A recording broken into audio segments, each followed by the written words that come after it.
కిచ్చా సుదీప్ గారు నటించిన సారథి అనే మూవీ ఆహా ఓటీటీ ప్లాట్ఫామ్లో తెలుగులో కూడా స్ట్రీమ్ అవుతుంది. ఈ మూవీ యొక్క రన్ టైం వచ్చేసి 2 hours 20 minutesగా ఉంది. ఈ మూవీ ఎలా ఉంది అంటే యావరేజ్గా ఉంది.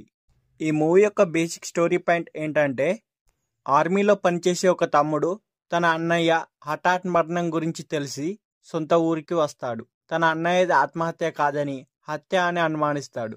నిజ నిజాలు తెలుసుకోవడానికి అతను సాగించిన ప్రయాణమే ఈ సినిమా యొక్క స్టోరీ. అయితే ఇలాంటి కథలు గతంలోనే చాలా వచ్చాయి. ఏమాత్రం కొత్తదనం వైపు వెళ్లకుండా అదే తరహా స్టోరీని మరోసారి చెప్పడానికి ప్రయత్నం చేశారు డైరెక్టర్.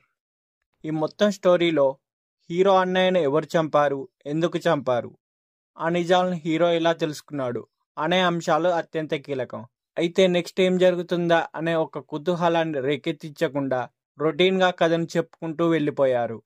ఒకరి తర్వాత ఒకరిగా 3 అంచెల పద్ధతిలో ముగ్గురు విలన్లను ప్రేక్షకుల ముందుకు తీసుకొని వస్తారు. కానీ ఎవరి పాత్రలోనూ సరైన స్ట్రాంగ్ బలం అనేది ఉండదు. డిఫరెంట్గా ట్రై చేసిన కిచ్చా సుదీప్ గారు ఈ రోల్లో పెద్దగా ఆకట్టుకోలేదు. Below average movie. ఈ మూవీని ఫ్యామిలీతో కూడా కలిసి చూడవచ్చు.